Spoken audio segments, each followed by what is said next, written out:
Hi, I'm Jon Mirsalis. I'm a film historian, silent film accompanist, and I created and manage the website lonchaney.org. And I'm here to tell you about The Phantom of the Opera, directed by Rupert Julian and starring the legendary Lon Chaney, the man of 1,000 faces.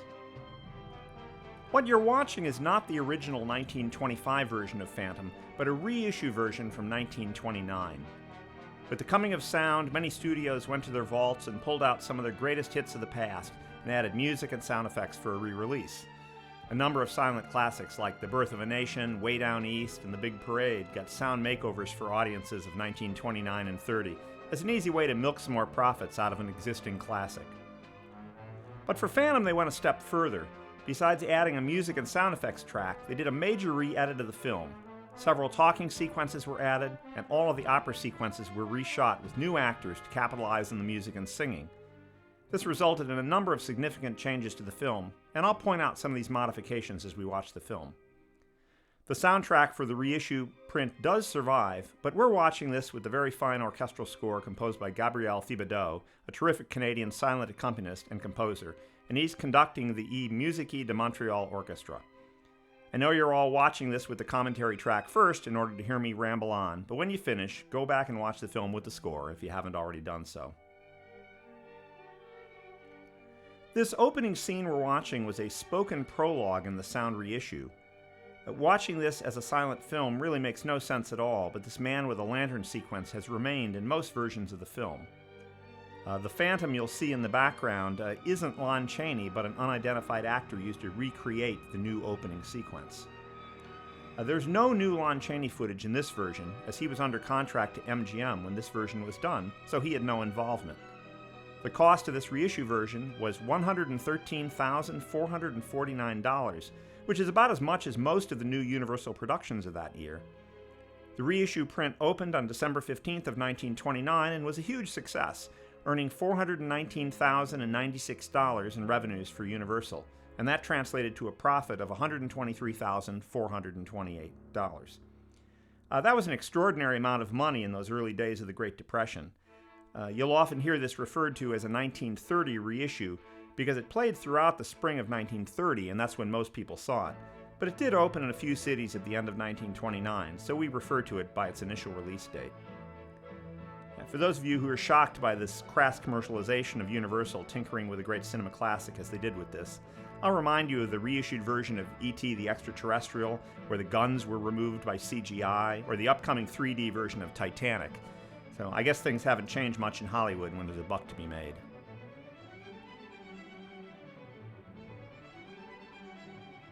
I love the sets in this film.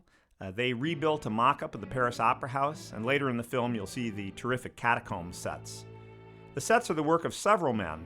Ben Carré served as art director in that he designed most of the layout of the Opera House and the catacombs, but he received no screen credit. When the film came out, he was shocked to see that they had used his designs, but that he had received no credit for it. The sets themselves were designed by E.E. Sheely and Sidney Ullman, and set construction was supervised by Archie Hall. The Opera House set was built on Universal Stage number 28, and some of the opera boxes still remain there today. It was reused in countless films, including The Last Performance in 1929, which also starred Mary Philbin, The Last Warning, a Paul Leany mystery film, and almost every Universal film of the 30s and 40s that needed an opera house set. Carl Laemmle made a habit of hiring all of his relatives and putting them on the Universal payroll. The joke around Universal was, Carl Laemmle has a very big family. One of the dancing girls in this is his niece, Carla Laemmle, who's still alive today, and she frequently tells stories about working on Phantom. All of this ballet footage that we're watching right now was reshot for the 1929 version. It is different from what was used in the 1925.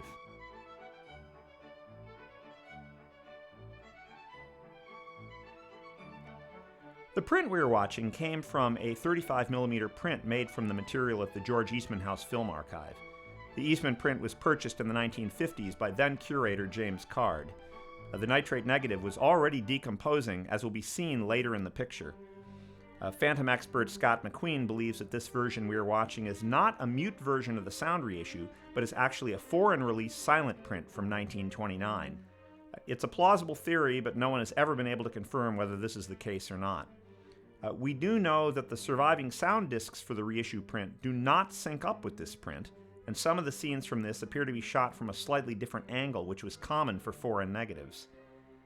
Foreign negatives would typically be shot with a second camera operated by a slightly less experienced cameraman and at a slightly less desirable angle. And in cases where both American and foreign versions are available, most critics agree that the foreign version is inferior, albeit in very minor ways. The bottom line is that no one entirely knows what the derivation of this particular print is, but I'm inclined to believe Scott McQueen's theory on where it comes from.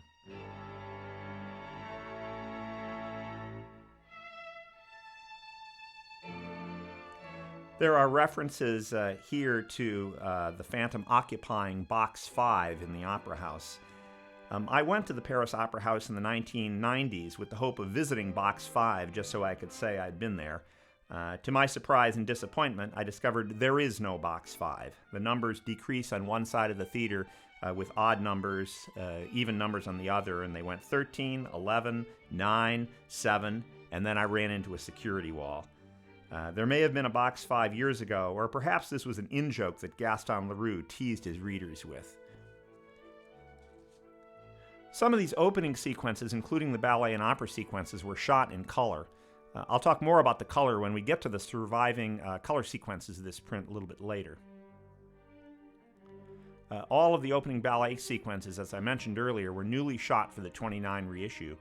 You can tell also because the original shoots the scene more from the middle and somewhat lower in the theater. This is taken from a much higher camera, as if they were doing it from a crane or a ladder or something that raised it up. While working on The Hunchback of Notre Dame, Chaney used dressing room number 5, which started a long tradition at Universal that lasted for over 20 years.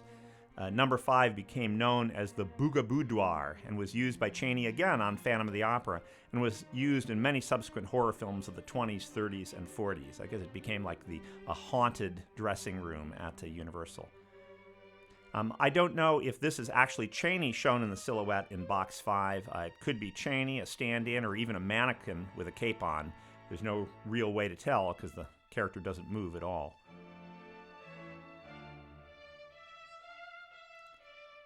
Many of the musical sequences in the 29 version go on longer than in the original 25 version, presumably because they wanted to present complete musical numbers that audiences could listen to as well as watch.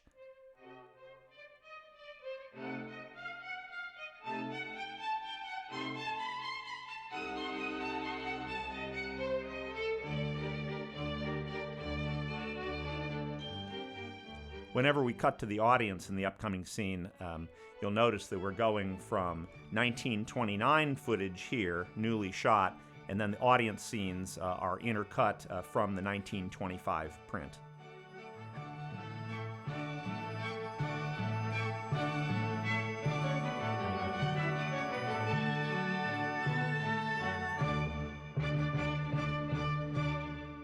So here's the end of the 1929. And now we cut to audience from the 1925 print, applauding something that they will hear 4 years in the future.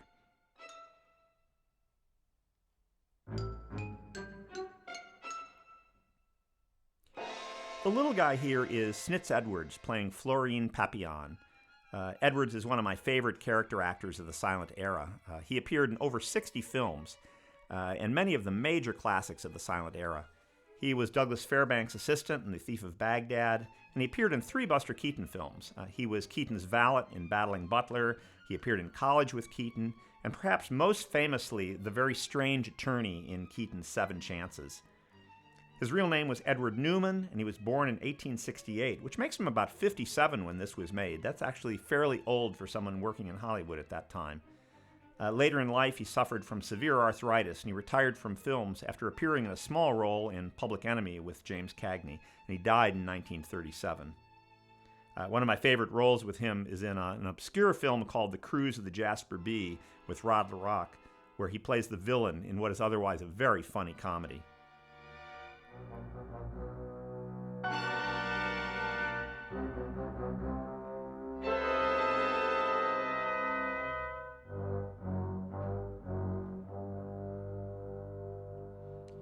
Here is another favorite character of mine in this film version. It's the mysterious Ledoux, played by Arthur Edmund Carew. He has this wonderfully mysterious creepiness about him. Some of his footage is cut from this print. In the original, we learn more about how he's been tracking Eric for years through his work with the secret police. But even with his part reduced, in this he's still very effective as the strange Persian. Carew's real name was the delightfully colorful Hovsepian. And like Snitz Edwards, Carew died in 1937. But he appeared in a number of significant sound films, including the early Technicolor productions Mystery of the Wax Museum and Dr. X, both done for Warner Brothers and directed by Michael Curtiz. For horror buffs, if you haven't seen those, I strongly recommend that you catch these as well. Snitz Edwards here often put into films for comic relief because, quite frankly, he was a very funny-looking guy.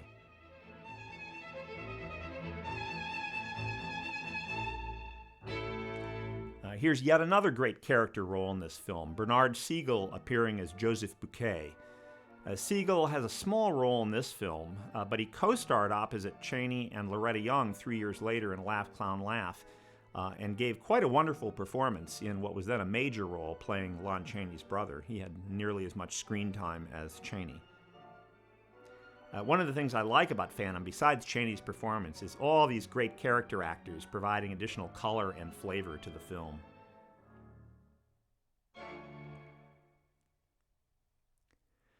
The story of Phantom is based on the 1910 novel written by Gaston Leroux, and many screenwriters had a role in developing the screenplay. Elliot Clausen is given primary screen credit, but James Spearing, Bernard McConville, and Robert Schrock all contributed to the final screenplay. The book focuses much more on the romance between Christine and the Phantom, and in early treatments of the script, they followed that theme more closely, but they eventually decided to abandon that approach and turn it into a gothic drama, because the sense was that audiences either wouldn't accept that Christine could love this hideous monster, or if they did believe it, they would then be depressed by the eventual failure of their love.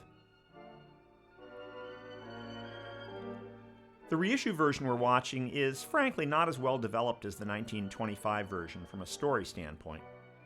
The original is longer and develops the characters more fully, but this version is the one most commonly shown because the print quality is far superior. Beautiful 35mm prints of the reissue version still exist, but all that survives of the original 1925 version are 16mm prints. Some of the major studios released their films through home and educational sales in 16mm. Paramount released some of their films in slightly truncated versions through the Kodascope libraries, a branch of Eastman Kodak. Universal released films through their own show-at-home library service, and for the most part their prints were released uncut. Both The Hunchback of Notre Dame and Phantom of the Opera survive only in these 16mm show-at-home prints. I'll talk more about lost films later in this commentary track. Because they had no interest in their silent library, Universal let the copyright of Phantom of the Opera lapse in 1953, putting this timeless classic into the public domain. And that's another reason that this has been a perennial favorite on PBS stations, online downloads, and cheap video releases everywhere. As I mentioned, the original 1925 version does flesh out the characters better, but that version runs about 20 minutes longer and is a bit slower. This version is snappier, and I always debate which of the two versions I want to run for people who've never seen the film. Because of the print quality, this is the version I usually pick.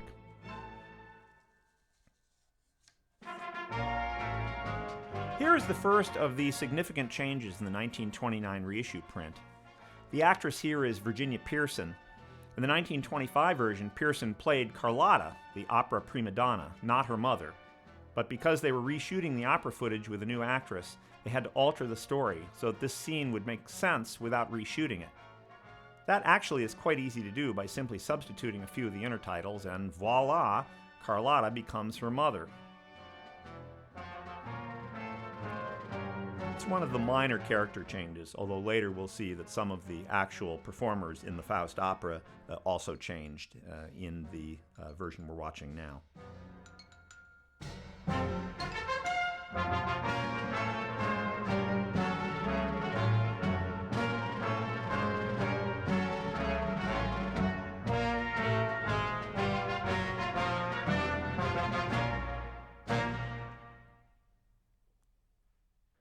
So we're about to meet our Christine, Mary Philbin.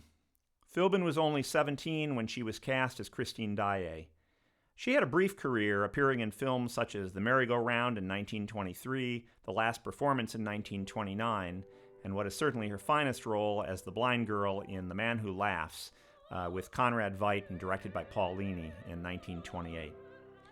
Philbin retired from films in 1931 and continued to live on Fairfax Avenue in Hollywood until her death in 1993. She was extremely shy after retirement and very rarely came out for any kind of film event. She did sign autographs through the mail, but in all my years of visiting stars in Hollywood, I never once saw her in person.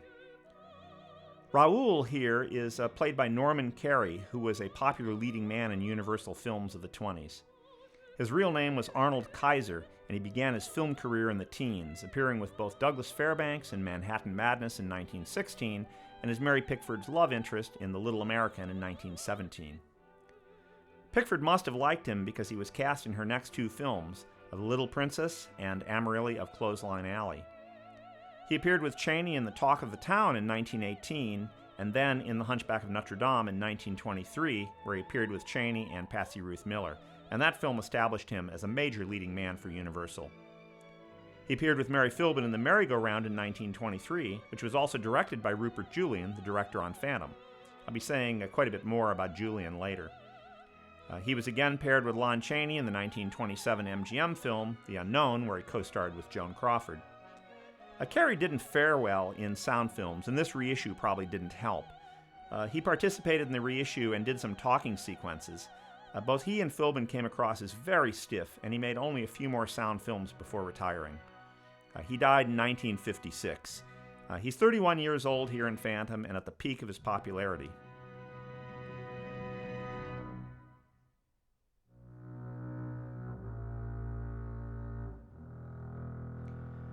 That's John St. Paulus playing Raoul's brother Philippe. Some sources state that Edward Martindale played Philippe in the reissue, but that certainly appears to be St. Paulus to me, and he's listed in the film credits, so where those incorrect references came from, I have no idea.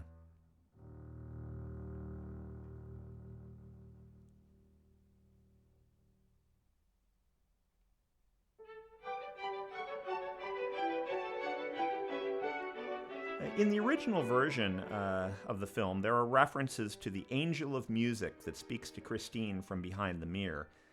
The Angel of Music theme was a major element of the Andrew Lloyd Webber musical, and there was even a song by that name in the show. But they removed all references to the Angel of Music in the 1929 reissue for reasons I don't entirely understand, as it makes you wonder why Christine was so entranced with the voice that speaks to her.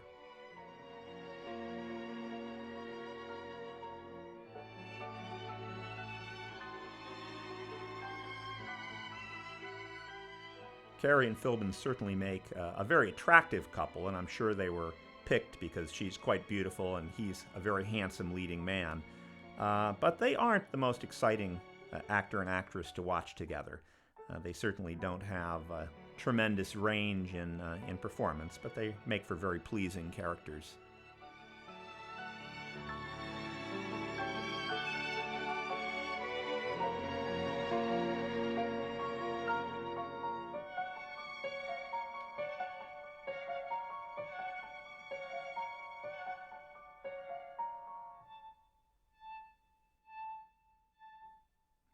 And now the mystery begins, and we're about to be introduced to the Phantom.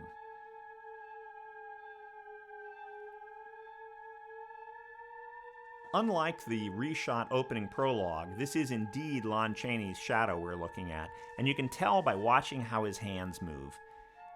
Chaney spends most of the first half of the picture as a shadow or wearing a mask, and for a silent picture, this meant that all his emotion had to be conveyed with body language. Chaney had great hands, not just in this movie, but in all his pictures.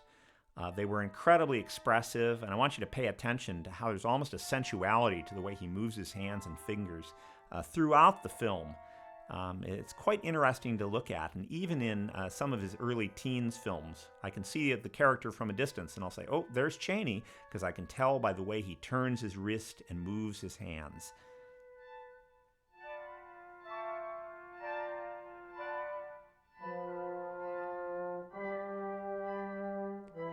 Like many people, my interest in Chaney started by reading Forrest J. Ackerman's magazine, Famous Monsters of Filmland, when I was a kid. There was a monthly page called Lon Chaney Shall Not Die that always featured a different photo of Chaney in some fascinating makeup. As a kid, I loved horror movies, but of course I never got to see anything with Chaney because silent films didn't regularly run on TV then. We certainly didn't have Turner Classic Movies or DVDs at the time. Then when I was a senior in high school, Paul Killiam's series The Silent Years ran on PBS, and I caught The Hunchback of Notre Dame and was just totally blown away by the movie and by Chaney's performance. I saw Phantom of the Opera the next year as a freshman in college, and it was this 1929 reissue print, though not as good a quality as we are seeing today. And there was no accompaniment, so the audience just sat there in total silence, but I was still mesmerized by it. At that time in the early 70s, once you'd seen Phantom and Hunchback, you were pretty much done with readily available Chaney films, and I found that incredibly frustrating. It wasn't until I began collecting 8mm and 16mm films in the mid-70s that I began to discover some of the other more obscure Chaney films, and I was hooked.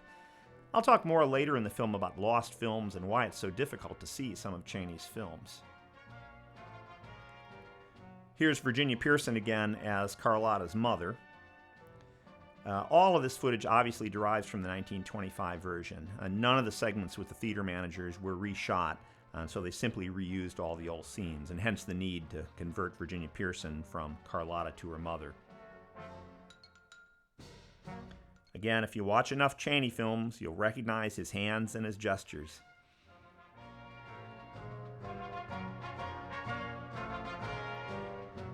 And the mystery continues, with more letters, more notes, more curses on the Opera House.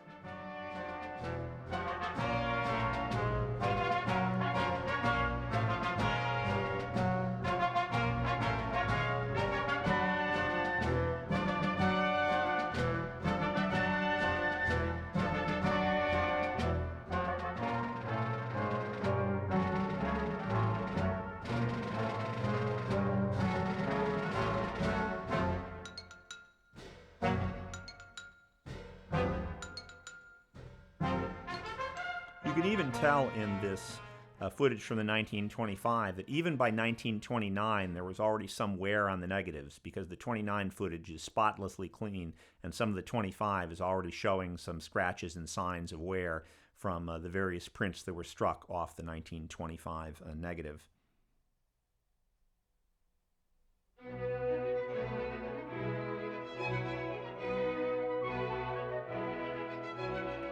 Now, this is the new Carlotta here, played by actress Mary Fabian.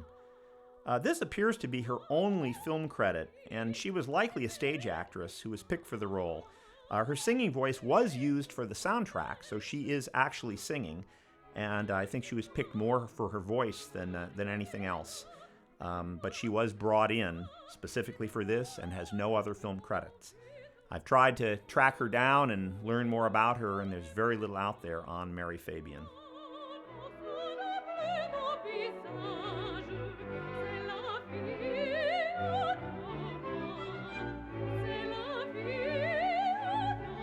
So we're approaching now one of the great set pieces of this film, the sequence with the falling chandelier. The sequence was shot by slowly lowering the chandelier onto the audience, but under-cranking the camera so that it appeared to fall rapidly.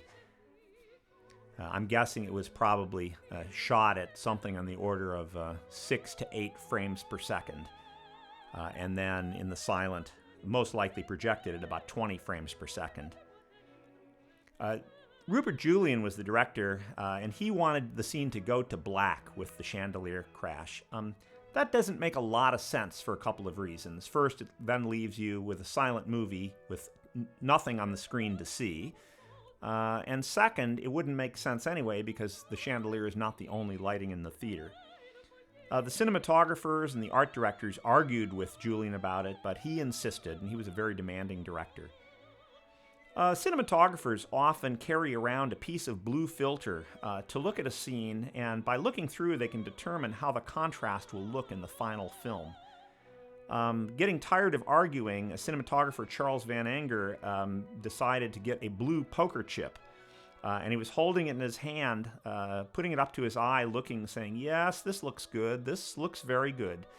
Rupert Julian saw this, came over, yanked it away from him, and said, "Let me see what this looks like." And he looked through the poker chip, which of course you can't see through.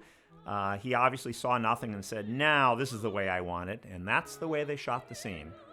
You wonder at what point that Julian figured out that he'd been hoodwinked.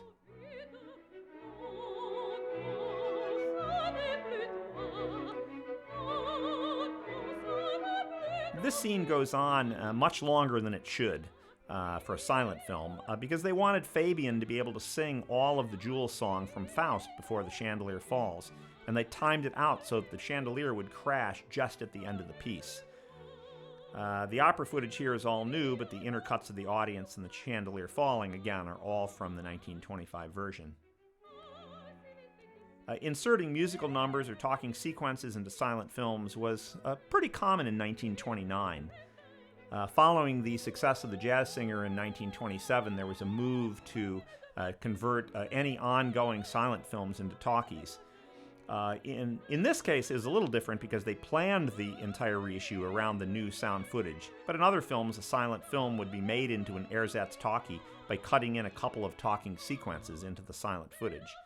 Lonesome in 1928 and The Mysterious Island in 1929 are good examples of this. And the very fluid camera movements of the silent film suddenly grind to a halt when the talking starts. That's less true of musical sequences where the actors at least get to perform much as they would on stage, but it still does slow down the pace of the film, especially when we're seeing this silent, albeit for this version we're hearing vocals that have been added along with the Thibodeau score. And there goes the chandelier, undercranked and appearing to drop very quickly. Although Chaney is best remembered and his cult status the result of his horror roles, he actually made precious few true horror films. In fact, A Blind Bargain, done in 1922, is probably his only legitimate film in the horror genre, although The Phantom of the Opera, The Hunchback of Notre Dame, London After Midnight, and The Monster, most people would qualify as horror films. They certainly have macabre elements to them. The fact that most of his early works, including many comedies and light dramas, no longer exist today has helped perpetuate the myth of Chaney as solely a horror star. To say that Chaney was just a horror star is a bit like saying that Laurence Olivier only did Shakespearean roles. In fact, the majority of Lon's performances were straight roles, though often with a somewhat offbeat or crime-oriented storyline. What we can say, though, is that Lon almost never got the girl in his movies.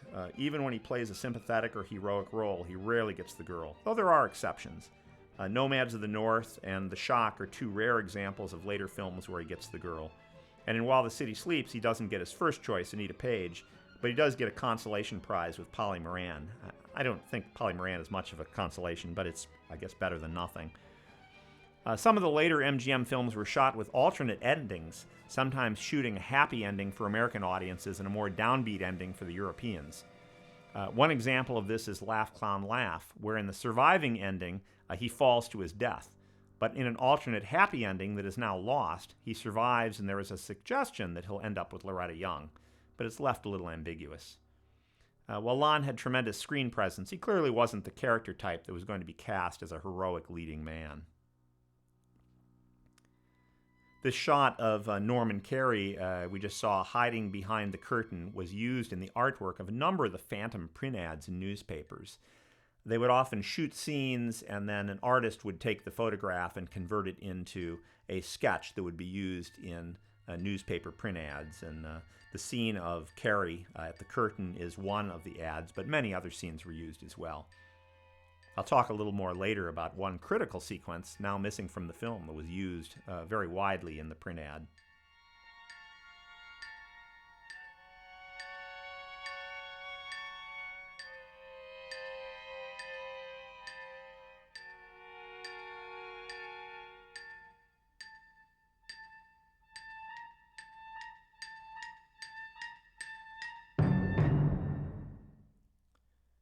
And now we get our first good look at the catacomb sets, which are quite wonderful.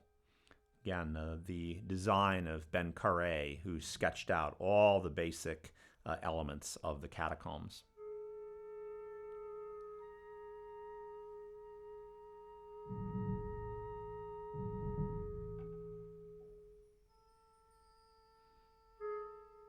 And now here we are, 30 minutes into the movie, a third of the way in. We've yet to see the Phantom of the Opera, the title character. But here now we will get our first glimpse of Lon Chaney. Audiences of the time were used to seeing Chaney in grotesque characters. This ranged from his unforgettable performance as Quasimodo in the 1923 Hunchback of Notre Dame, the legless gangster in The Penalty from 1920, Chinese characters in Shadows and Outside the Law, cripples in The Shock and Flesh and Blood, a clown in He Who Gets Slapped, a dual role of mad scientist and monkey man in A Blind Bargain, and so on and on. But here, in his first scenes in Phantom, we don't see his face at all. And what I really like about this part of the film is that once again you can watch his hands. Simple gestures with his hands and fingers take on ominous meaning as the Phantom begins to lead Christine through the catacombs to his hidden chamber.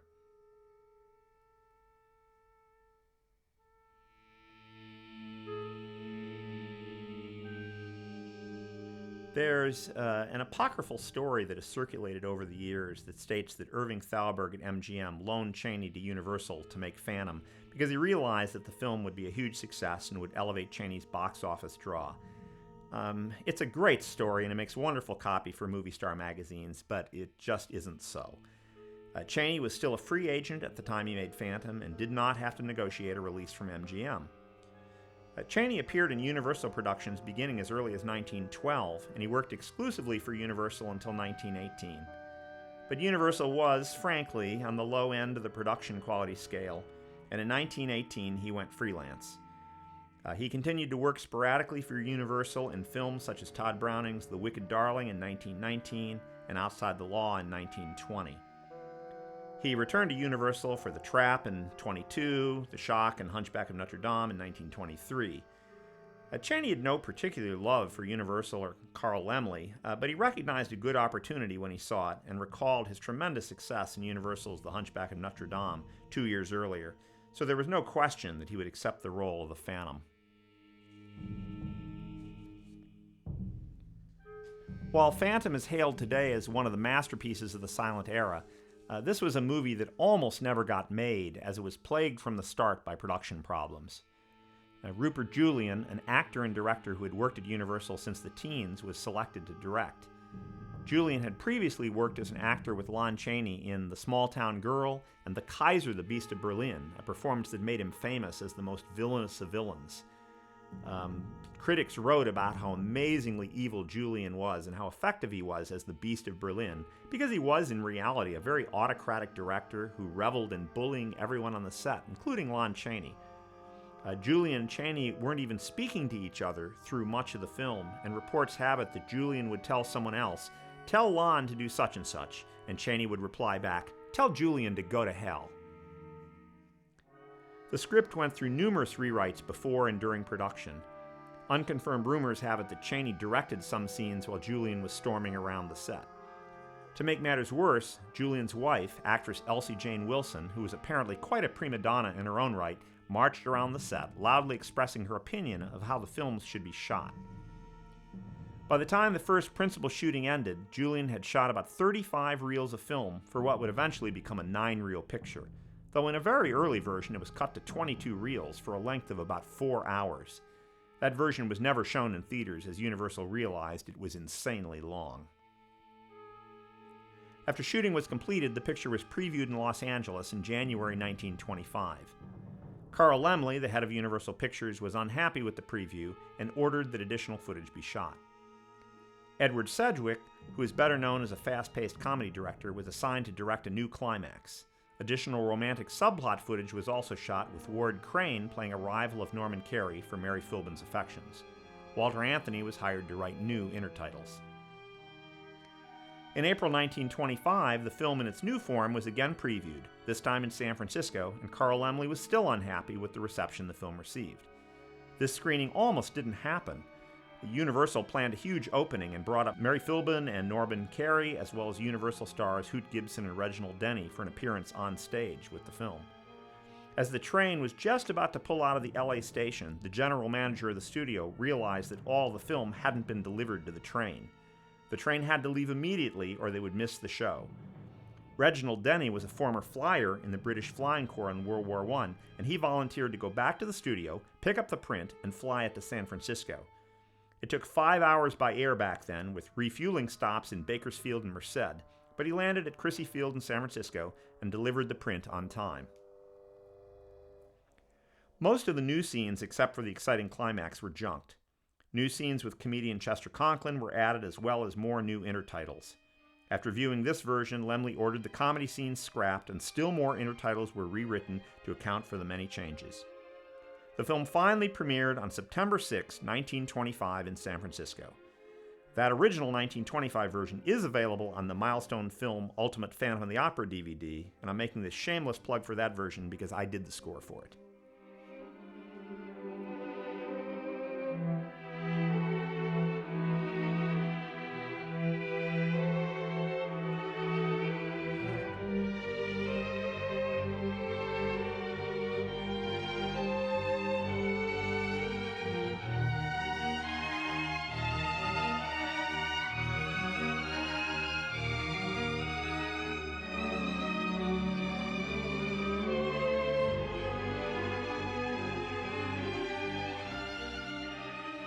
Chaney would totally immerse himself into a role when he was playing it.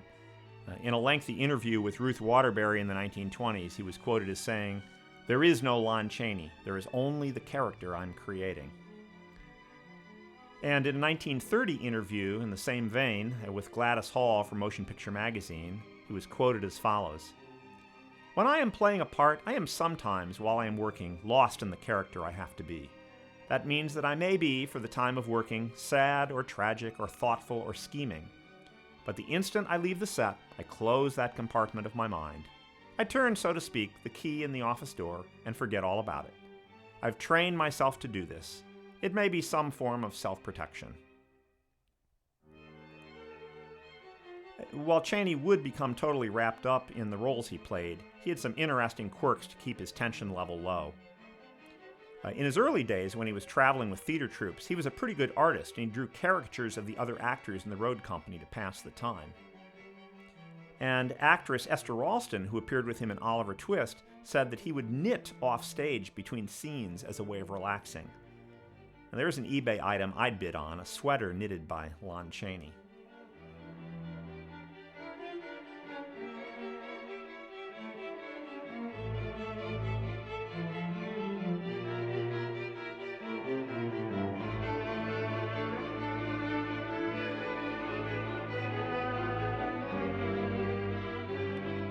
In her interview, Ruth Waterbury also asked Chaney, "Have you gotten a philosophy of life out of it all?"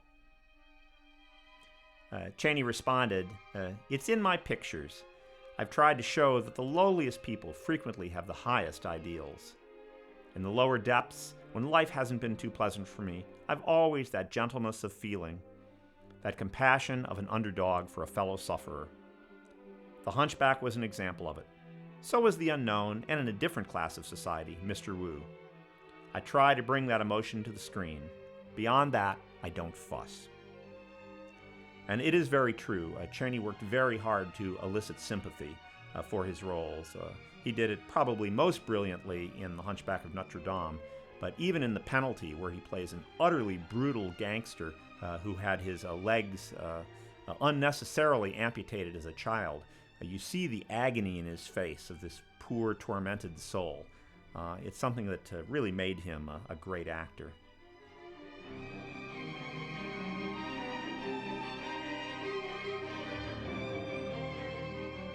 And again, watch his hands. The hands move very slowly, very sensuously.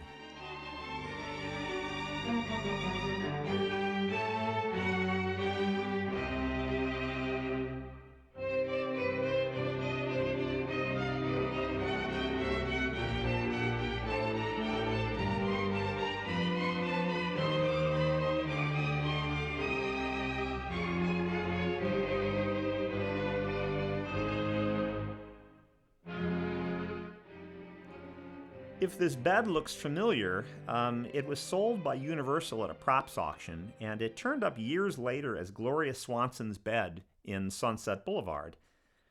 I don't know if they just wanted a flamboyant bed for Norma Desmond, or if this was yet another wink and a nod by Billy Wilder to see how many silent movie fans would make the connection. He certainly did this in many ways, including actors such as Buster Keaton and Erich von Stroheim in his film, to remind viewers of famous individuals from the silent era.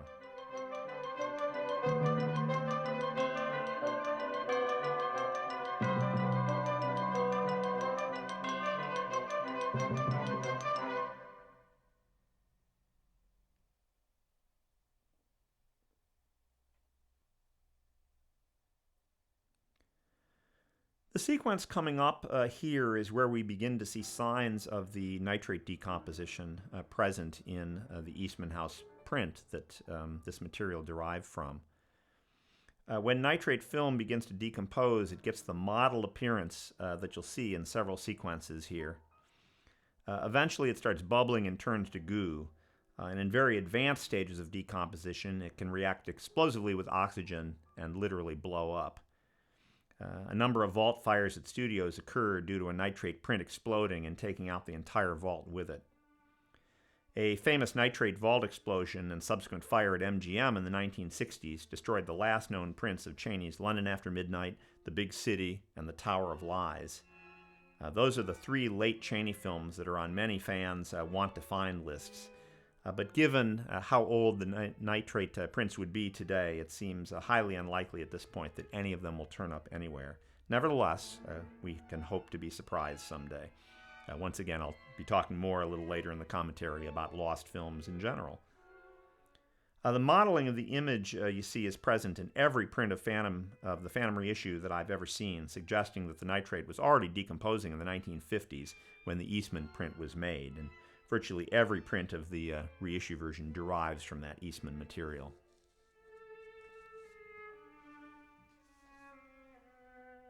You can even see signs here in addition to the modeling of a little bit of bubbling in the image, which was also common in nitrate decomp. This decomposition isn't as bad as I've seen in other films. In the surviving 35mm material on Chaney's Outside the Law, there are segments that are so decomposed that the screen literally just turns to bubbles for several seconds at a time. That's a shame because it's quite a good early Todd Browning film. In that one, Chaney plays a dual role as a gangster and a Chinaman. In a neat little bit of editing at the end of the picture, Chinaman Chaney shoots gangster Chaney, so he gets to kill himself. That was one of several films Chaney made with Priscilla Dean. I corresponded with Dean in the early 1980s, and she related a story about working with Chaney that occurred while they were making Paid in Advance in 1919. It was both horrifying and funny at the same time, but it shows what a stickler for detail Chaney was. She wrote, "Lon Chaney played a backwoods character and wore a long, straggling wig. In the story, Lon was in love with Dorothy Phillips, while I was in love with Lon and terribly jealous of Dorothy. In a quarrel scene between Lon and me, as the quarrel warmed up to fever pitch, I commenced to pummel him. He tried to push me away, and I grabbed for his hair. As you know, he was a perfectionist in makeup, and when he put that wig on, it was as if it had been growing there all his life. Something had to give, and it wasn't the wig. It was my fingernails, pulled completely and most painfully right out of my fingers. Lon was terribly distressed, and as I was hustled to the hospital, I promised myself that hereafter I'd be more of an actress and less realistic."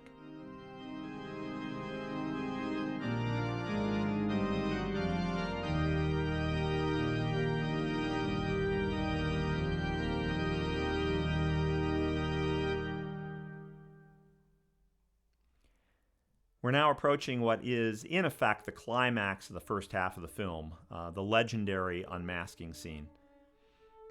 Universal made sure that no photos or artwork of Chaney without the mask were released before the picture because they wanted to maximize the shock value of the unmasking scene.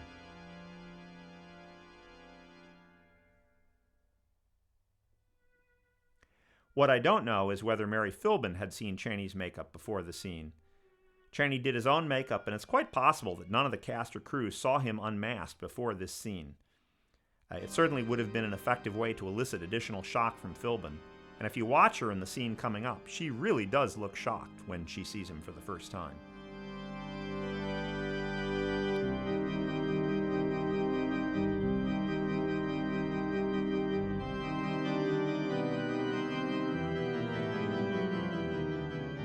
Here now we are approaching the unmasking scene, probably one of the 2 or 3 most famous pieces of film in cinema history. Whenever someone does a documentary on silent films, you invariably see this sequence.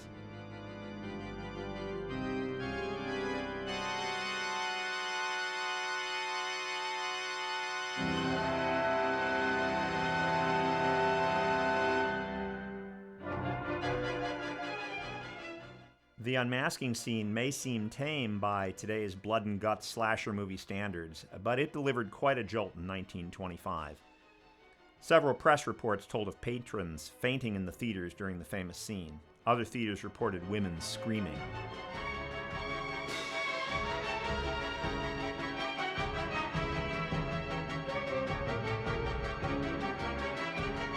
Chaney's makeup so distorts his features that he is almost unrecognizable. Chaney took the secret of his makeups to his grave with him, but numerous writers have guessed at how he affected the hideous phantom death mask. The most often reported method, placing discs in his mouth to raise the cheekbones, seems excessively painful and unnecessary. Makeup man and Chaney historian Michael Blake suggests that Chaney built up his cheeks using cotton and collodion, in much the same way that he achieved the look of the Hunchback in Hunchback of Notre Dame. Michael also attributes the lifting of the nose to gluing a strip of fish skin onto the top of the nose and pulling it tight until the nostrils flared out. The sunken eye look was likely done with shading. I'm most inclined to believe Michael Blake's interpretations, but no one really knows for sure. I do know that with a careful combination of Chaney's makeup and the lighting used, it makes for an incredibly creepy experience that still holds up very well today.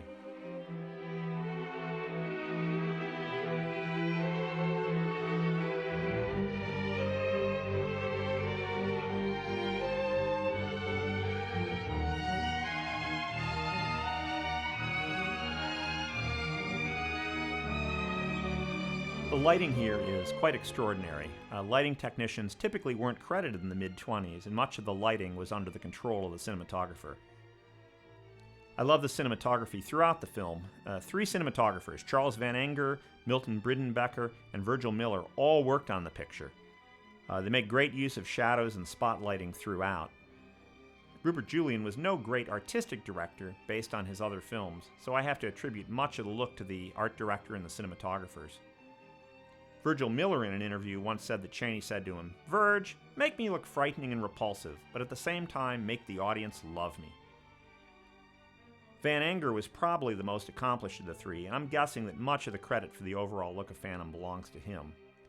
He was cinematographer on The Last of the Mohicans, Salome, The Marriage Circle, Forbidden Paradise, and Lady Windermere's Fan, just to name a few of his silent films, and they're all quite beautiful to look at.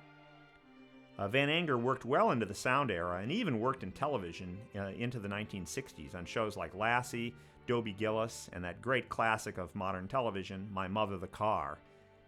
I can't believe I'm discussing My Mother the Car on a commentary track for Phantom of the Opera, but I digress. The unmasking scene occurs exactly halfway into the movie and essentially marks the halfway point of the film. In the Andrew Lloyd Webber musical, they rearranged the scene somewhat so they could end Act 1 with the falling chandelier sequence added to the end of the rooftop sequence we'll see in a few minutes. It works well dramatically in the musical, but makes less sense for a logical progression of the story.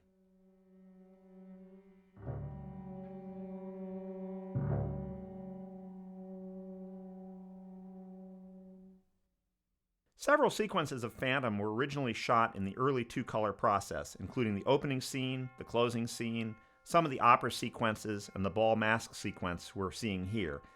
But only the ball mask color sequence survives today. There's some debate about the actual color method used for Phantom. Some report this as being done in Prismacolor, an early process that was invented in 1913 by William Van Doren Kelly and Charles Raleigh.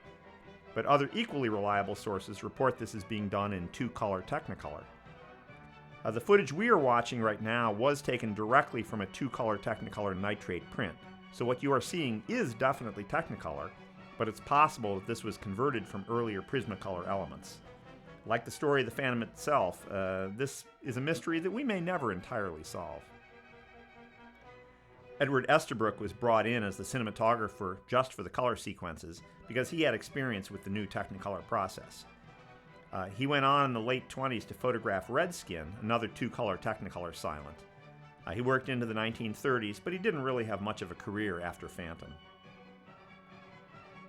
Technicolor in the mid-1930s became a three-color process with cyan, yellow, and magenta elements. You often hear this referred to as three-strip Technicolor, because three separate negatives were simultaneously shot. The 1920s version we are seeing here is sometimes incorrectly called two-strip Technicolor, but purists will tell you that the correct term is two-color Technicolor, because instead of separate strips, the two colors were shot on alternating frames of the same single strip of film. It's a process that works well for flesh tones and reds, but can't give you a true blue. That's one reason you see such heavy use of red in the costumes in this scene, because that uses the natural Technicolor to the greatest effect.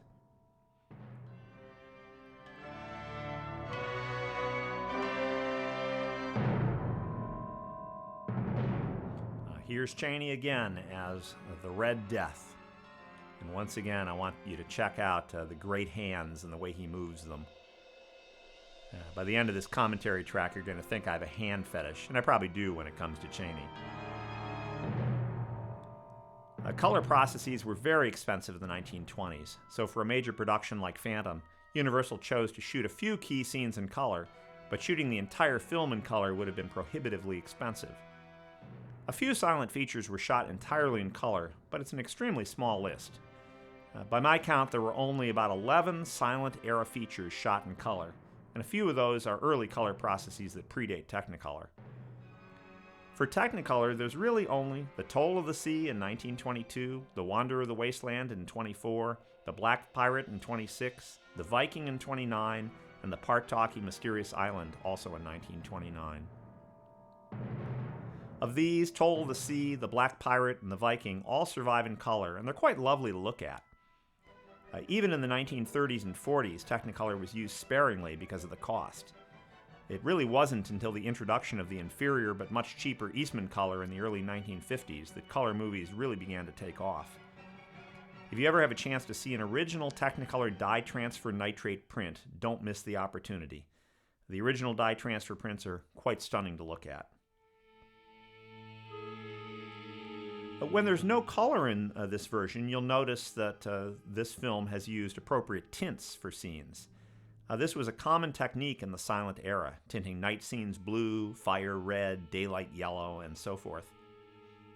Many film negatives were even arranged in tinting order so that all the blue scenes are on one reel, all the red on another, and so forth. This made it easy to produce multiple tinted prints in the lab, printing them up and then putting them in the appropriate dye bath, and then they could easily be assembled after tinting. The problem comes in when we find one of those tinting order films in an archive and the tinting notes are lost.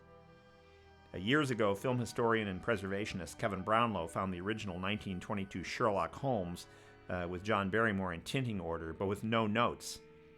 Like assembling a jigsaw puzzle, he slowly began to piece the film back together, and he said that the more effort he put in, the more he realized that it was a really lousy picture. These are the joys and sorrows that archivists go through every day.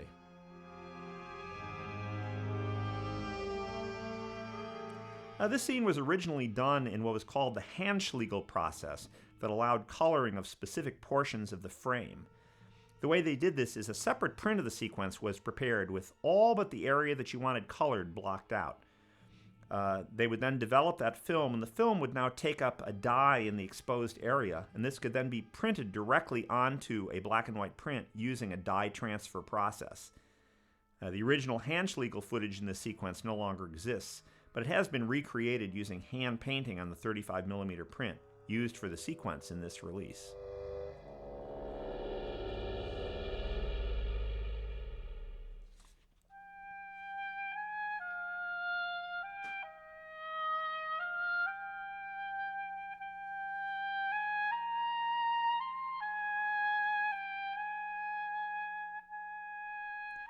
Chaney's performance is so terrific in this that it carries the film, but it also shows how relatively weak Philbin and Carey are in their roles.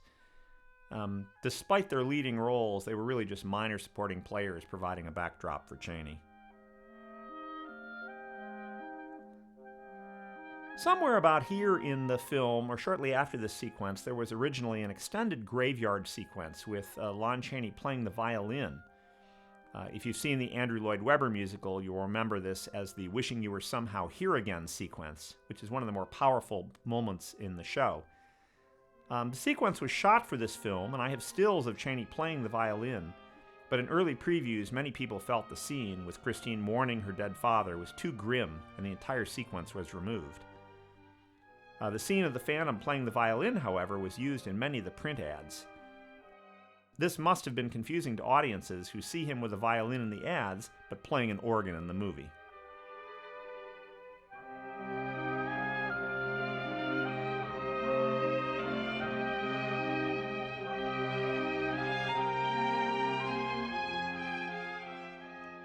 Studying Lon Chaney is really frustrating because so many of his films are lost. For those of us who enjoy silent films, lost films are a fact of life. Hardly any actor or director who worked prior to 1930 can claim that all of his or her work is extant, and in many cases, major portions of careers are lost. For example, Greta Garbo's admirers cry about the fact that only a fragment of her silent feature, The Divine Woman, survives, but all her other films are available. Likewise, Emil Janning's Oscar-winning performance in The Way of All Flesh, Ernst Lubitsch's The Patriot, F.W. Murnau's The Four Devils, and Joseph von Sternberg's The Case of Lena Smith are all missing, victims of either neglect, carelessness, or nitrate decomposition. Even a few of D.W. Griffith's 457 biograph shorts can't be found in any film archive, and Laurel and Hardy and Charlie Chaplin each have one lost short. But if you're a Lon Chaney fan, you're really disappointed. Chaney had 153 billed film appearances and at least 5 unbilled appearances that we know of. By my count, only 51 of these survive, so about 1/3, and several of these are fragments only. The survival rate of his later films is pretty good, and of the 41 films he appeared in from 1920 on, 29 survive in some form or another. But from his early Universal period, it's really pitiful. Of the 114 Universal films Chaney appeared in prior to 1920, only 15 survive, and several of these are incomplete. How does a film end up lost, anyway? Well, there's a number of reasons. Prior to about 1948, virtually all 35mm theatrical film were printed on nitrocellulose film stock. That's a close relative of the same material used to make explosives. If you've read news reports about bombs being made with nitrate fertilizers, you get the idea. Nitrate is a highly flammable film stock that once it starts burning is next to impossible to extinguish, and over time it decomposes and the rotting nitrate can become explosive. We saw examples of this prior to the unmasking scene where I pointed out all of the modeling in the film. Many silent films have been lost to nitrate fires or decomposition. Here we are with Ledoux again. And again, in the 1925 version, this sequence was expanded a little more, where we learn more about how Ledoux has tracked Eric over the years, being played by Lon Chaney.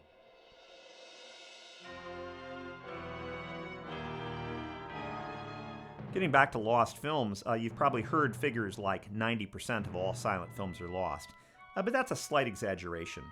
Of the 10,868 American-produced silent feature films, some 2,769 exist in some form, and about 2,360 are more or less complete, for a survival average of about 22%, which is still pretty awful. Some studios like MGM made an effort to preserve their silent films, and MGM has a surprisingly good 70% survival rate on their silent features. But Fox and Paramount were pretty bad about saving films, and Universal was positively the worst.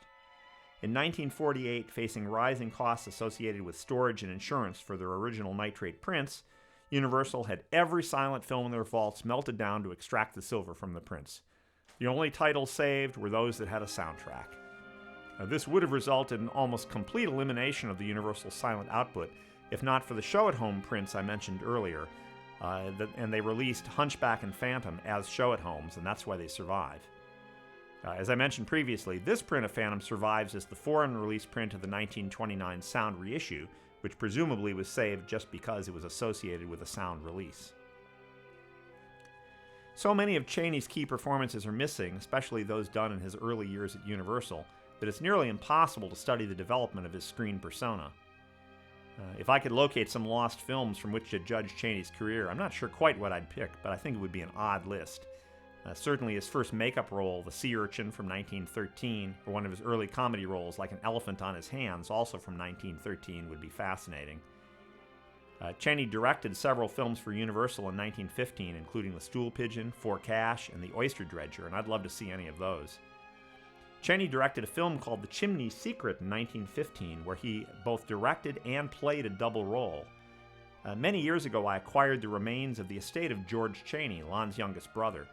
Lon would send home photos with notes scribbled on the back, and he would send him notes like, "Ooh, this is me, I played a Russian prince," or "I'm the one on the left." He sent George 3 different photos from The Chimney Secret, which leads me to believe that he was particularly proud of that film. There are many other Chaney films that are lost that are quite key films in his career. Father and the Boys from 1915 and Hell Morgan's Girl from 1917 were pivotal roles in his career. It would also be fun to see The Kaiser the Beast of Berlin from 1918, not just for Chaney, but for Rupert Julian's performance. The Kaiser is in fact listed on the American Film Institute's 10 Most Wanted list of lost films. Of the films Chaney made after he left Universal, the survival rate is much better, but there are still several major films that are unavailable, including Treasure Island from 1920, which may be of greater interest for the stylish direction of Maurice Tourneur than for Chaney's appearance as a pirate. I'd also love to see The Next Corner, a 1924 Paramount release. It'd be a real curiosity with Chaney very much out of character playing a fiery Latin seducer. One of the most important lost films from Chaney's career is his star-making role in The Miracle Man from 1919. A 2-minute clip does exist as part of a movie milestone series that Paramount issued in the 1930s, and that's just enough to whet your appetite and make you want to see the whole thing. A Blind Bargain from 1922, where Chaney plays both a mad scientist and an ape man, is at the top of my want-to-find list. For many horror buffs, London After Midnight, which Chaney made under director Todd Browning in 1927, is the holy grail of all lost silence, but it isn't on my list. Film historians and collectors William K. Everson and David Bradley both saw London After Midnight in the early 1960s before it was destroyed in the MGM Vault fire, and both described it as simply awful. Bill Everson said it was a few minutes of cool vampire footage and a long stretch of Polly Moran comic relief. So that isn't my first choice of a lost Chaney to turn up. Simon Bouquet is played here by Gibson Gowland. He has a small part in this film, but the previous year he starred in Erich von Stroheim's Greed, an epic drama based on the novel McTeague. The film was originally shot at a length of 40 reels, but only the 10-reel cutdown survives today. And those missing 30 reels, since we're talking about lost films, are about as close to the holy grail that film buffs get. For a while in the 1970s and 80s, there were Chaney films popping up in a variety of strange places. The 1922 Oliver Twist was found in Yugoslavia around 1973. The 1920 version of Todd Browning's Outside the Law was found in a barn under a pile of chicken feathers in Minnesota in the mid-70s. The Oubliette from 1914 turned up under a porch in Georgia in 1983. And it just keeps getting weirder.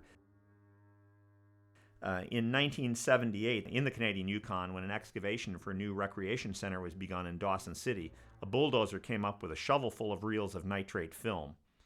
Dawson City used to be the end of the distribution line for many films, and the titles were stored at the local library until 1929, when the flammable nitrate was used as landfill in a condemned swimming pool. Stored for 50 years under the permafrost of the Yukon, the films turned out to be extremely well preserved, and 2 of Chaney's 3 films made for Universal's Red Feather Productions in 1916 turned up. Here now is Christine singing Faust. I should say a word about the score. Phantom has been shown with many different scores over the years. The original San Francisco premiere in September 1925 was shown with an orchestral score by Joseph Carl Breil, who's best known as the composer of the score for The Birth of a Nation. But the East Coast premiere later that month at the Astor Theater in New York City was first announced as being by Professor Gustav Hindricks, but what actually opened was accompanied by a score by Eugene Conti. Then, to confuse the issue, Universal issued an official score published by Bellwood Music that was the Hendrix score, but credited as compiled by Mo Winkler. What all these scores had in common, of course, was use of the Gounod opera music from Faust, such as the famous spinning song we're using here. There are many more musical scores among the countless video, TV, and DVD versions. A number of prominent theater organists have recorded scores for this, and British composer Carl Davis did a new orchestral score for Kevin Brownlow's photoplay release of the 1929 version. And to show how low some distributors will stoop, Milestone Films even asked me to score the original 1925 version for their DVD release. Universal issued different versions of cue sheets for the 1925 and 29 versions, and Mo Winkler is credited as being the compiler of the cue sheets. A cue sheet is basically a 2 to 3 page list of all the scenes with musical recommendations for each scene. I don't care much for using cue sheets because they tend to rely on common popular music that an accompanist can easily find. The resulting score sounds more like Muzak than an original score carefully matched to the film.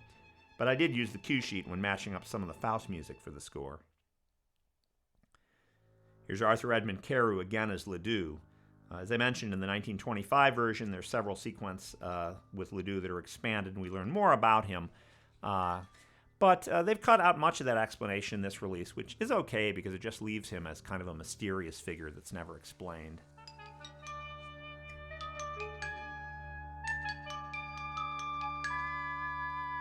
The original 1925 version of Phantom was a tremendous popular success when it was released. The film cost $632,357 by the time the final print was previewed, including about $50,000 that was due to all the retakes and the new scenes being shot. But the expense was worth it, as Phantom would go on to earn $2,014,091 in revenues, which is one of the largest grosses for any film of the silent era. The film earned Universal a profit of $539,682, and that was before the sound reissue. Phantom was generally well received when it was released, but the praise wasn't unanimous. The New York Times wrote, "The Phantom of the Opera is an ultra-fantastic melodrama, an ambitious production in which there is much to marvel at in the scenic effects. Lon Chaney impersonates the Phantom. It is a role suited to his liking, and one which he handles with a certain skill, a little exaggerated at times, but none the less compelling. The most dramatic touch is where Christine in the cellar abode is listening to the masked Phantom as he plays the organ. Then he steals up behind him and suddenly snatches the mask from the Phantom's face. In the theater last night, a woman behind us stifled a scream when this happened." Moving Picture World is a trade publication, and they said, "The story has been produced on a stupendous scale. Among the sets are those representing the interior of the famed opera house, and they are said to be authentic in every detail.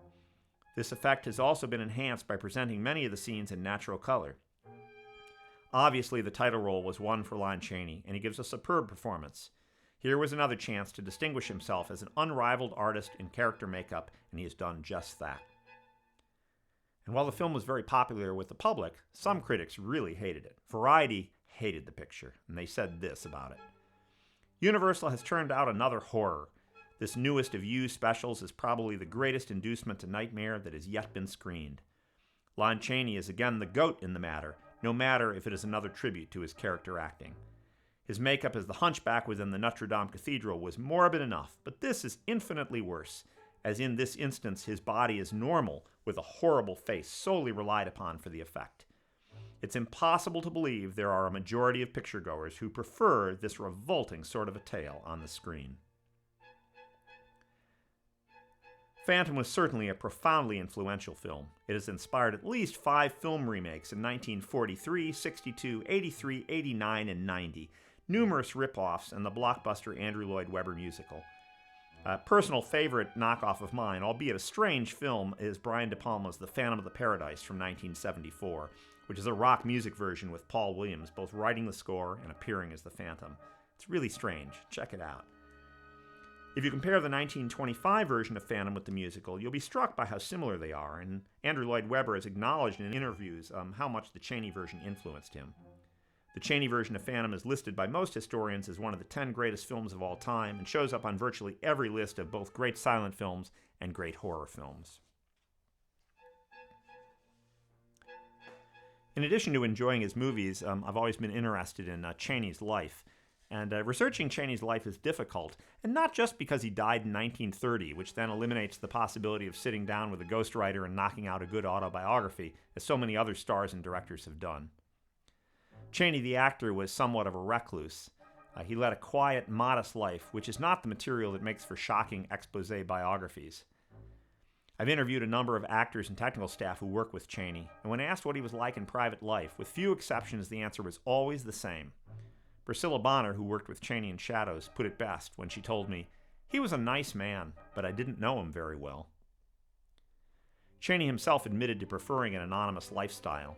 In an interview with Gladys Hall in the July 1930 issue of Motion Picture, he said, "I am not a recluse, nor am I reticent among my own friends or with my family. I am not, I suppose, the modern school of actor. I am not, I discover, an actor at all. I never make personal appearances. I am never more uncomfortable than on the rare occasions when I am in public and someone pokes someone else and says audibly, 'There goes Lon Chaney.' It is not policy, but my inclination is to shout back, 'Yes, and none of your damn business.' I care nothing whatever about fame. The less I have of it, the better for me personally. I work for money, and I work because I am interested in the things I do. If I were not, I wouldn't do them." Researching Chaney's career and life is made even more difficult by the incredible amount of myth and fabrication made up about him. Fan magazines and other contemporary publications are notorious for their misinformation. I guess if they couldn't get the truth, they would just make it up. As one example, in the Blue Book of the Screen, editor Ruth Wing wrote of him, "Chaney is fond of reading, his favorites being the works of Emerson and Dumas and Wells' Outline of History." But in a 1930 interview, Chaney told Gladys Hall, "I never read. For what I need, I go to life direct."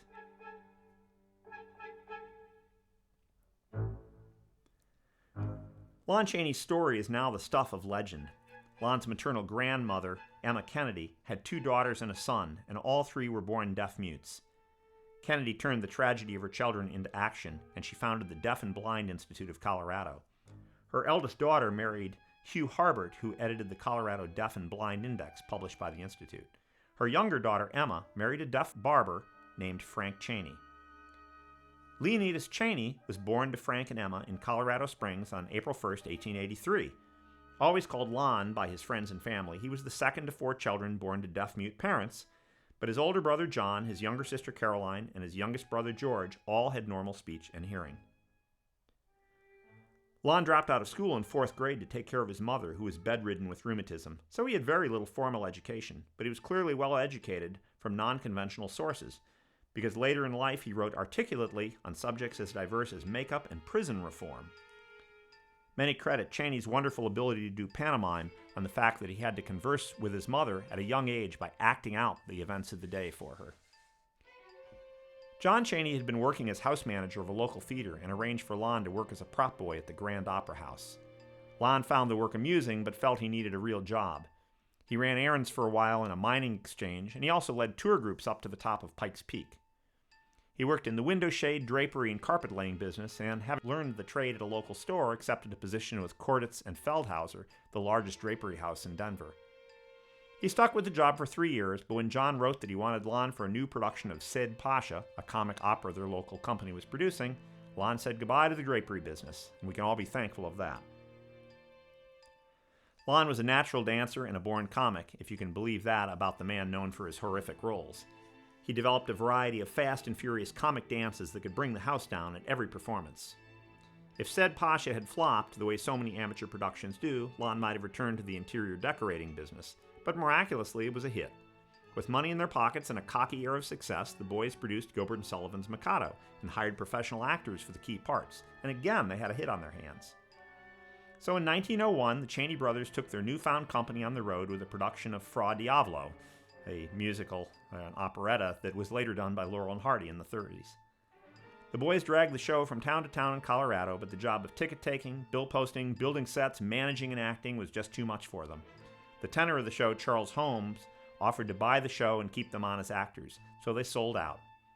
Holmes took them throughout the West at a time when large areas of the country were still referred to as Indian Territory.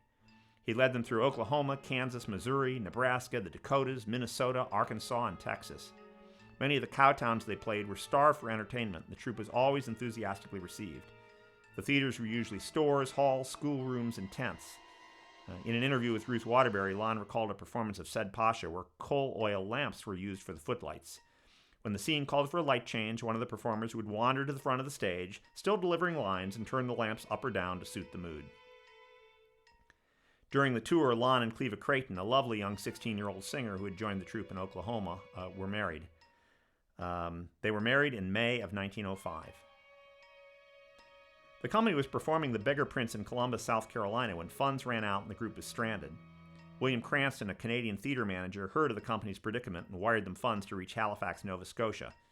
Cranston sent them west to Vancouver, performing at the mining camps, dance halls, and backwoods schools along the way. In addition to The Beggar Prince, the company had added The Royal Chef and A Night for a Day to their repertoire. After struggling through the Canadian towns, the troupe stranded again and somehow managed to find their way back to Chicago. By the time they reached Chicago, Cleva was pregnant. Creighton told Chaney was born on February 10, 1906, the only child Lon would ever have. The boy was given his mother's maiden name, and Tull was in honor of the owner of a furniture store who had given Lon a job. And of course, Creighton is known today as Lon Chaney Jr., star of The Wolfman, of Mice and Men, and many other films, but he wasn't named Jr. until after Lon Chaney, sometimes called Lon Chaney Sr., had died. Life in Chicago was terrible. Out of work, Lon begged for food and found odd jobs wherever he could. Little is known about Lon's life from 1906 to 1910, as he never spoke about this period of his life in interviews. He worked odd jobs both in and out of theaters. Around 1910, he was given the job of stage manager for The Girl in the Kimono, and the entire family went on the road with the new show. Lon tried out for one of the comedian roles in the show, but lost it to a young comic named Lee Moran. Moran went on to greater glory, working with Eddie Lyons as part of the comedy team of Lyons and Moran. If life in Chicago had been unpleasant, life on the road was even worse. The show limped from burg to burg, with the entire company not knowing where the next meal would come from.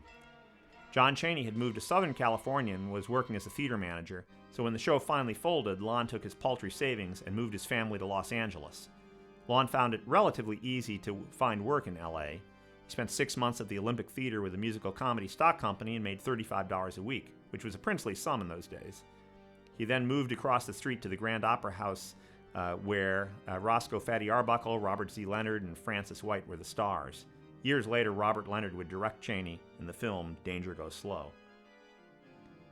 Working in L.A. In early 1912, Lon signed with the Fisher's Follies. This series of comedies was produced by a man called Pop Fisher, and they were extremely popular and received prominent coverage by the press. Lon appeared in many of the Fisher's Follies productions throughout 1912, including The Never Homes, The Songbirds, Tilly's Nightmare, When Johnny Comes Marching Home, The Man Who Owns Broadway, The Chaperones, The Yankee Prince, An American Idea, I.O.U., The Kissing Bugs, and Little Johnny Jones, and that's the George M. Cohan musical that introduced the songs Yankee Doodle Dandy and Give My Regards to Broadway, which of course were featured in the movie Yankee Doodle Dandy, starring James Cagney, and James Cagney went on to play Lon Chaney in the Universal film The Man of a Thousand Faces.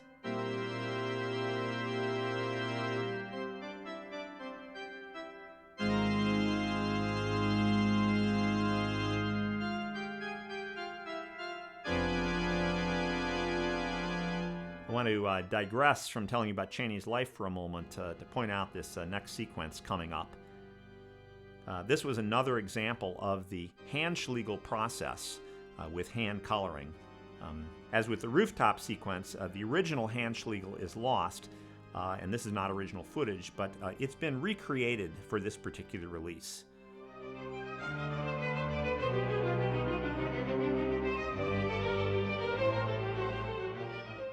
Here we have fire and flames, and the coloring is very effective here. When you don't have color film, you try to do what you can with tinting and hand coloring.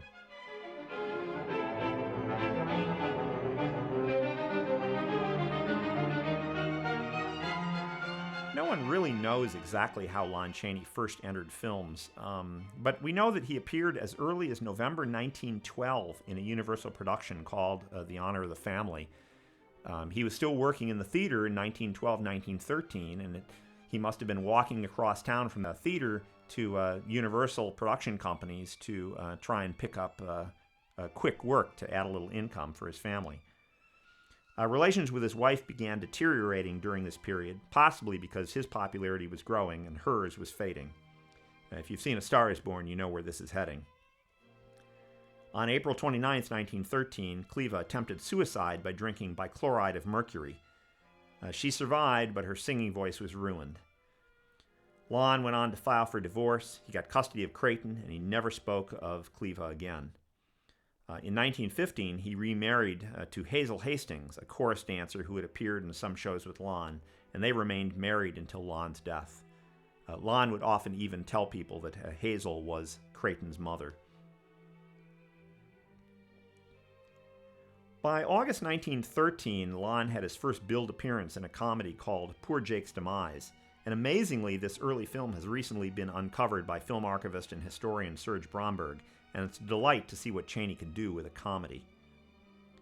Also in 1913, Chaney had his first makeup role, appearing as a hunchback in The Sea Urchin. By 1915, Lon was being paid the princely sum of $45 a week, but during his years at Universal, he never signed a contract with them. There was really no breakaway success for Lon in his years at Universal. There was no one film that suddenly propelled him into the spotlight. He just kept getting better parts and giving better performances, and each film was another step up the ladder. As I mentioned earlier, he directed 6 films for Universal in 1915, but he must have lost his taste for directing because after this half dozen, he never returned to directing again, with the exception of some scenes he might have directed in Phantom, which is hearsay we can't confirm today, and no one knows what scenes those might be. Universal Studios at the time consisted of a lot of small production companies who specialized in particular types of films. For example, Imp made comedies, Nestor made westerns, and so on. Lon would move around between these companies as work was available. Lon moved over to Universal's Red Feather Photoplays in 1916 to make The Mark of Cain, where he played a man serving a prison term for a crime his father commits. Lon received top billing for the first time in his career for this film. Another important film in his career was Hal Morgan's Girl, released in 1917. During production of the film, Lon had to make a backflip from a roof. He slipped and landed on the back of his head, and in a 1929 interview, he joked, "I ain't been right since." By 1918, Lon was becoming dissatisfied with his treatment at Universal. Although he was working steadily, his films were low-budget potboilers that received only minor attention from the critics and the public. Universal specialized in this small-budget, quickly produced programmer type of film. All the films from this period were very modest productions, costing between $5,000 and $10,000. The films consistently earned about $20,000 for Universal, which was enough to pay back the production and advertising costs and provide a small profit. This was the type of fare that Carl Laemmle could sell as filler to the many film exchanges in the backwater towns hungry for anything with sprocket holes. Lon considered leaving Universal, but continued to turn out films at an average of about one a month. His first release of 1918 was The Grand Passion, and he only received 4th billing behind Dorothy Phillips, William Stoll, and Jack Mulhall. This must have been disappointing for him. By 1918, Lon was making $100 a week. Lon asked for a raise to $125 a week and was turned down, and that was the last straw, and he walked out. He was out of work for months, but eventually Western star William S. Hart hired him to appear as the villain in Riddle Gone for $125 a week. Hart was a major star. He and Tom Mix were the 2 major silent Western stars at the time, and he put a lot of money into his productions with very good directors. The film was a big success, propelled Lon forward again, and Lon went back to Universal and asked for and got his higher salary. Lon spent much of the next 7 years freelancing with many studios. He worked on and off at Universal, making a couple memorable films with director Todd Browning, The Wicked Darling in 1919 and Outside the Law in 1920. He made several pictures for Samuel Goldwyn, including The Penalty, The Ace of Hearts, and A Blind Bargain, and 3 for Paramount, Victory, The False Faces, and Treasure Island. The Miracle Man, made for an independent producer but released by Paramount, was a huge success. He played a contortionist who helped put over a con game with a fake faith healer, and the film was a mega hit and really cemented Chaney's star status. By 1922, he got the top billing in almost every film he appeared in after that point. Again, I love Chaney's look, I love the makeup, I love the lighting in this scene. With Hunchback of Notre Dame in 1923, he acquired superstar status and soon began to work for the newly formed Metro-Goldwyn-Mayer Company and starred in their very first release, He Who Gets Slapped from 1924. He appeared in an independent Roland West production, The Monster, after that, and an MGM film, The Unholy Three, both in 1925, before accepting the role in Phantom. After completing Phantom of the Opera, Chaney signed a contract with MGM and finished out his career with the studio. While making Thunder in 1929, he began to be ill. There have been many wild theories about how Lon died. One story has artificial snow from thunder lodging in his throat. Another said that all his disguises and paraphernalia he wore, such as the penalty, caused such pain and body injury that he died from that. But the truth is quite simple. Lon was a very heavy smoker, and he died of cancer of the lungs and esophagus on August 26 of 1930. Before his death, Lon made one sound film, a talkie remake of his 1925 hit, The Unholy Three. He was able to do multiple voices in the film, and some in the press joked about him now being the man of 1,000 voices. A number of sound projects were slated for Chaney when he died. A number of those roles ended up going to Wallace Beery, but another interesting Gaston Leroux story, The Phantom of Paris, went to John Gilbert and was released in 1931. It's quite a good film if you ever get to check it out. Lon Chaney is certainly known as a master of makeup, and in addition to his hideous portrayal in this film, he was a Chinaman in Mr. Wu, Shadows and Outside the Law, a vampire in London After Midnight, Cripples in The Shock, Flesh and Blood, The Blackbird and West of Zanzibar, a contortionist in The Miracle Man, clowns in He Who Gets Slapped and Laugh Clown Laugh, an ape man in A Blind Bargain, a hunchback in The Hunchback of Notre Dame, The Sea Urchin and Alas and Alack, old men in If My Country Should Call, The Chimney Secret, Oliver Twist and Thunder, and a pirate in Treasure Island. He was armless in The Unknown, legless in The Penalty, missing an eye in The Road to Mandalay, and disfigured in Where East is East. The late film collector Herb Graff once said to me, "I just can't take these Lon Chaney films. He keeps losing his body parts." But for those who think of Chaney only as a master of makeup, you need to check out his straight roles. He works largely without makeup in Nomads of the North, The Light in the Dark, The Unholy Three, Tell It to the Marines, and While the City Sleeps. I think Tell It to the Marines is one of his best films, where he plays a tough drill sergeant trying to make a Marine out of wimpy William Haynes.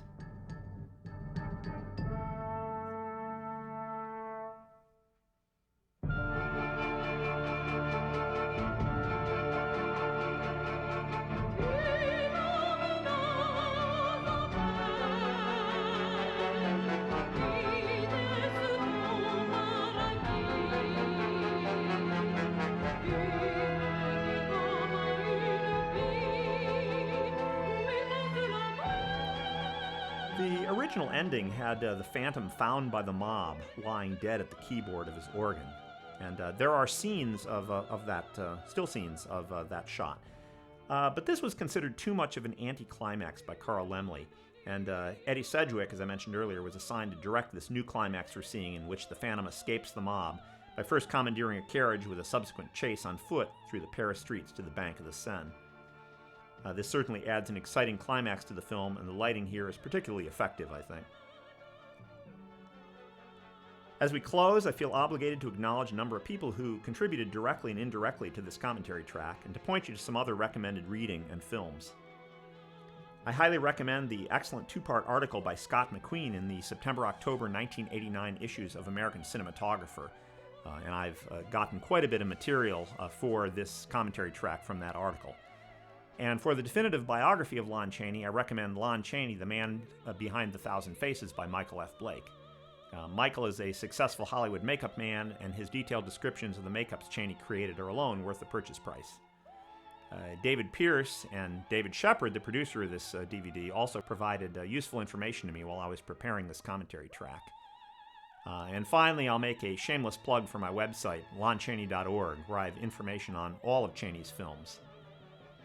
If you enjoyed The Phantom of the Opera, I recommend some of Chaney's other great films, including Victory, The Penalty, The False Faces, The Hunchback of Notre Dame, The Unholy Three, Tell It to the Marines, The Unknown, Laugh Clown Laugh, and West of Zanzibar.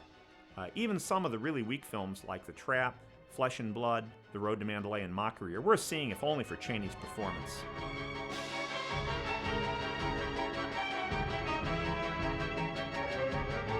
If you look quickly right here, you'll see the Notre Dame Cathedral set, still standing from The Hunchback of Notre Dame. Still up there was a very authentic replica of Notre Dame. And since they're in Paris for Phantom of the Opera, use the set if they've got it.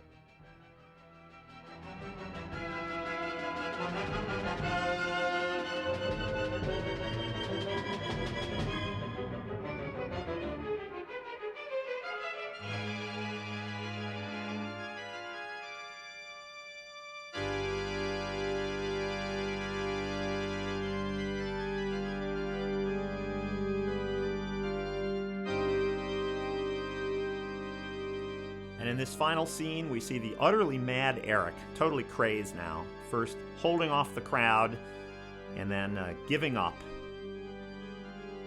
Here now is the final scene, shot by Eddie Sedgwick, where, totally crazed, the mob attacks him and literally tears him to pieces. And with this appropriately horrific ending, we will close. This is Jon Mirsalis, and I've been your host for this look at the wonderful work of Lon Chaney in The Phantom of the Opera. I hope you enjoyed this, and thanks for listening.